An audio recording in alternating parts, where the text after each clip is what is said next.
is up, guys? So Sports backing you up with another video, and in today's video I have my final 2019 NBA mock draft for the first round. This is the complete first round, and let me tell you, this took me a while to do. I made some gutsy calls, I guess you could say. I was torn between multiple players. Man, this draft was hard. It was really hard because there's just so many things that can happen.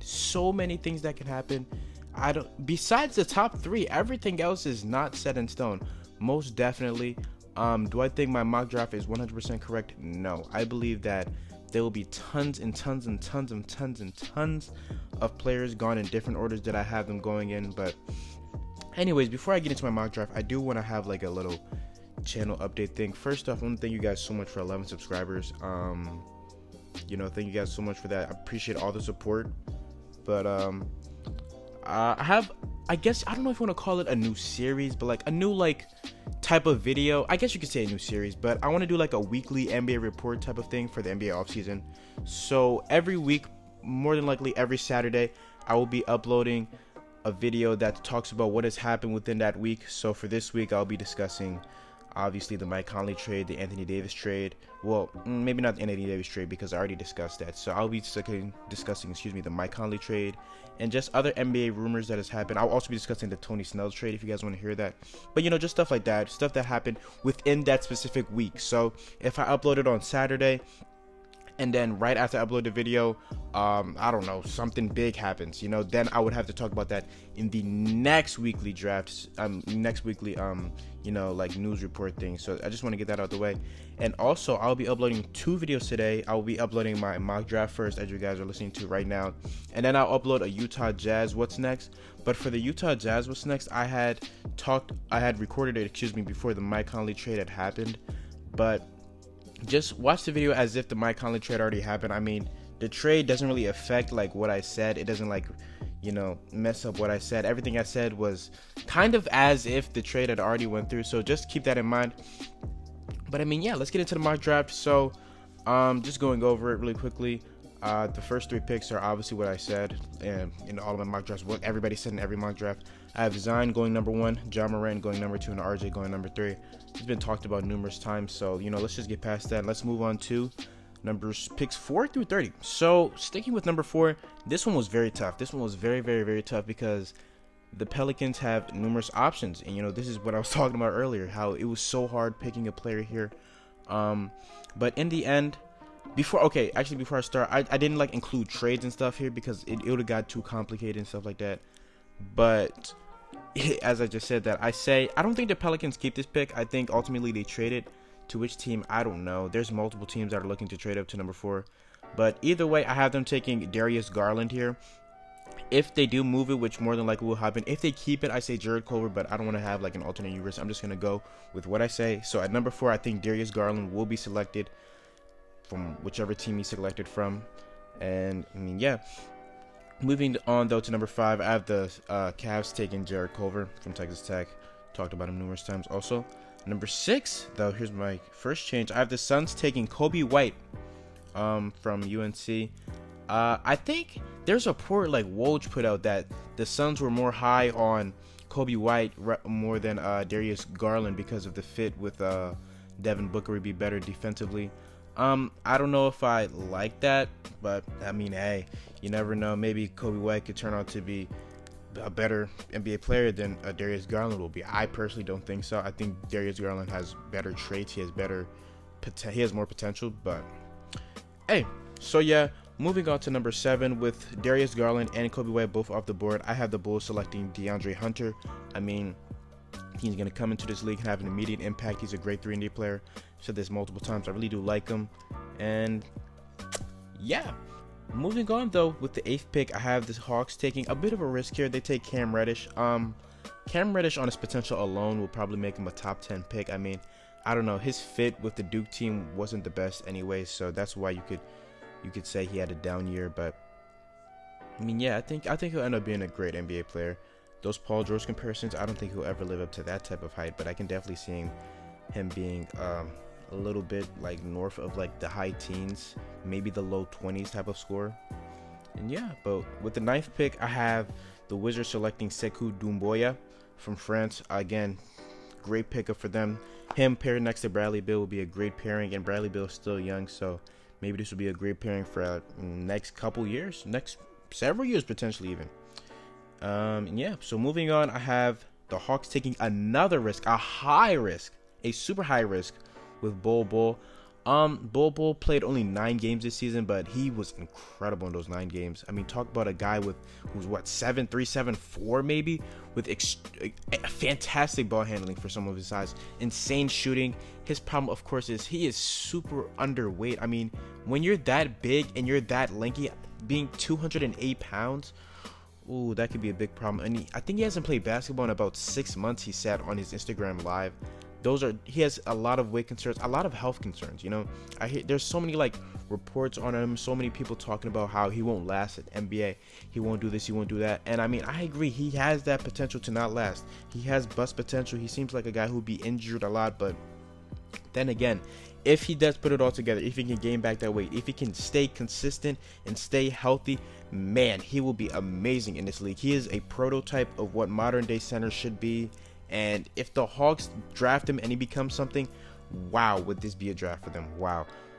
But I mean, yeah, moving on, at the 11th pick, I have the Timberwolves selecting Kevin Porter Jr. I was kind of hesitant on this pick just because of his off the field problems. I mean, off the court. I always say off the field. Off the court problems. But I mean, his potential is also really high. So I think they're willing to take the risk, if there even is a risk. At number 12, I have the Charlotte Hornets selecting Jackson Hayes out of Texas. He's a good center. His problem, he can't really rebound that well. He's in a modern day center. He can't really shoot, but he shot well this year. He shot around 73%, which is amazing. Whether Kemba's there or not, I mean, I think this is still the pick. Well, I can't say that, but I mean, they drafted before free agency anyway, so I guess this is the pick either way. But I mean, yeah. Moving on, I have the Miami Heat selecting Romeo Langford. I don't know. Romeo Langford's a decent player. Hopefully his scoring can continue to blossom in NBA. I can see him definitely being maybe a Dion Waiters type guy. I don't know. He can possibly be like a 15-point per game guy. But is a 15-point per game guy a number 1 option? I don't know. But I mean, pairing him up next to Josh Richardson and Justin Winslow and Bam Adebayo, that should be a great core to for the Heat to have success in the future. And I mean, yeah, I'd be happy with this pick as a Heat fan. But moving on, with the Celtics, I have another change. I have them selecting Keldon Johnson with this 14th pick. I mean, with Kyrie Irving potentially more than likely leaving, and now you're losing out on Al Horford, as reports are coming out that he probably won't re-sign with the Celtics. I mean, you're going to need some firepower, some scoring. He has the potential to do those things. He has the potential to be a good scorer. But, I mean, yeah. Moving on, with the 15th pick, I have the Pistons selecting Nasir Little. I already talked about him in my previous 2 videos, I think, when I did that mock draft for the lottery. I mean, for the playoff teams, picks 15 to 30. It didn't really change much since then, so yeah. The 16th pick, I have the Magic taking Tyler Herro. With the 17th pick, I have the Hawks taking PJ Washington. PJ Washington, his fit potentially next to John Collins could be well. I mean, he's great athletically, and he shot well from 3 this year. He shot around 43%. Bear in mind, it was on 2 attempts per game, but I mean, still, that's great to shoot. You can see that he has the ability to knock it down, and it's always great to see. Moving on though, with the Pacers, I have them selecting Nickeil Alexander-Walker. I believe he's 6'5", 6'6", but he's more of a forward than he is a guard. And with Bojan Bogdanovic potentially leaving in free agency, that'd just be a great pickup for them, a guy who can shoot the ball and defend well. So yeah. With the 19th pick, I have the Spurs selecting Rui Hachimura, with Rudy Gay, and LaMarcus Aldridge getting really old now, and with you guys having a plethora of young guards, guys like DeJounte Murray and Bryn Forbes and Derek White and Lonnie Walker, the 4th, or is it the 3rd, one or the other, but all guys who are in their 1st, 2nd, 3rd seasons. You're gonna probably want to continue that youth movement, I guess you could say, and select Rui Hachimura. I know you guys still have DeMar DeRozan, but I mean, there's reports that DeMar DeRozan will possibly be traded and such. So, I mean, yeah, there's that. And I mean, it will just continue the foreign, aspect that the Spurs are popular with selecting guys like Manu Ginobili and Tony Parker, and having guys on our roster like Boris Diaw and such. So yeah, moving on with the 20th pick, I have the Celtics selecting Bruno Fernando. Now this may be a reach. I was torn between either him or Goga Bitadze. I'd be fine with either one if I was a Celtics fan. I mean, with Al Horford now more than likely leaving to join another team, you're gonna need another center, because guys like Aaron Baines and Daniel Tice and Time Lord Robert Williams, is Robert Williams even a center, or is he more of a power forward? I don't know. I think he's about 6'10"ish, so maybe not a center, but I mean, he can't really shoot, so I don't know. But nonetheless, you're gonna need another center, especially a young one, to mold with those young guys. So he'd be a great pairing. The 21st pick, I have the OKC Thunder selecting Ty Jerome. He was a great point guard for Virginia. He shot the ball lights out. He has high basketball IQ, and he's, I think he was 20, 21 maybe. But I mean, he's a low usage, high efficient guy for the Thunder, and he has what they need. They need somebody with high basketball IQ and someone with that can shoot the ball. They need shooting. So again, another great pickup for them. With the 22nd pick, I have the Celtics selecting Brandon Clark. Brandon Clark is a high-flying forward who should possibly mesh well alongside Jason Tatum and Jaylen Brown, and potentially Bruno Fernando or Goga Bitadze if they draft one or the other. So yeah.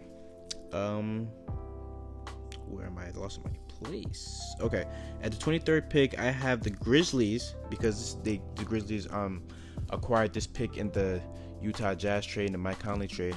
I have them selecting KZ Okpala. This is a weird one, though.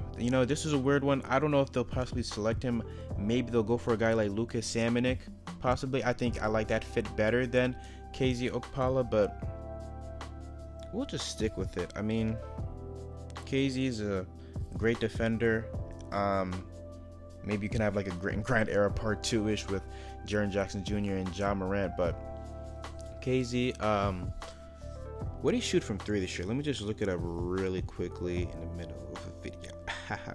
KZ Okpala shot, I think he shot well from 3 this year. I am pretty sure. He has great size. I mean, he's 6'8". I believe he did shoot well from 3 this year. He shot. He shot well. He shot 37% is good. He shot horrible last year, 23%. I mean, I don't know. I like him. I like him as a player. He averaged 17, 6 and 2. I mean, he's kind of raw, so maybe he won't turn on. But I mean, him or Luka would be the pick for the Grizzlies. But I mean, I don't know. I have Luka going to the Sixers with the 24th pick, though. See that transition.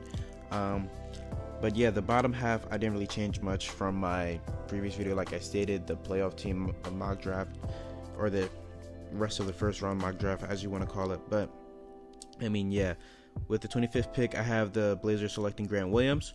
26th pick, I have the Cavs selecting Mfiondu Kabengele. With the 27th pick, this is a change. I have the Nets taking Goga Bitadze. Goga Bitadze is a great post-up player, and he's also been able to stretch the floor out when he was in the what was it, the European League, I believe he was in. Yeah, I think he was in the European League. But yeah, he should be a good pairing. Backing up Jared Allen, should have that possibly yin and yang. You have the defensive Jared Allen and then offensive skill set of Goga Bitadze. Hopefully that's a good lineup. I was possibly thinking of Carson Edwards here, since I don't know, they're considering not re-signing D'Angelo Russell, and then even then maybe they'll leave Kyrie and not want to sign Kyrie if they can potentially get Kevin Durant. I don't know. They're doing some weird stuff right now, so potentially there. And then at 28th, I have the Warriors taking Dylan Windler. 29, I have the Spurs taking Admiral Schofield. And then at 30, I didn't even change 30, but because the Pistons not on this pick, so I don't know. If I have to think though, off the top of my head, they'll probably go like Jalen McDaniels or something. Jalen McDaniels or Lewis King still. Thinking about the Jalen McDaniels pick, that's potentially if Blake Griffin, I don't know, he had those injuries, but I mean, he had an amazing year this year, so maybe they don't, but they just need scoring. So anybody that can score really at 30 is who they pick. But this video is running long enough already. But yeah, that has been my official final NBA mock draft. I think this draft is going to be a crazy one. We're going to see tons and tons and tons of trades, tons of players moved, and I'm excited, and you guys should be excited too. But yeah, this is So Sports. After the draft though, what's today? Today's Thursday. So on Friday, I will have a draft grades video where I be grading every NBA team's draft, on an ABCDF scale. And I mean, yeah, but can't wait to record that. I think that'd be a fun little video. So yeah, but I hope you guys did enjoy. Please like and sub and share with your friends. Tell me, did I miss somebody in the first round? Is there somebody that you replaced? Is there somebody that you'd switch? Let me know in the comments though. I'd love to see you guys' feedback. But I mean, yeah, it's been So Sports, and I hope you guys enjoyed this video. But I'm out. See y'all after the draft.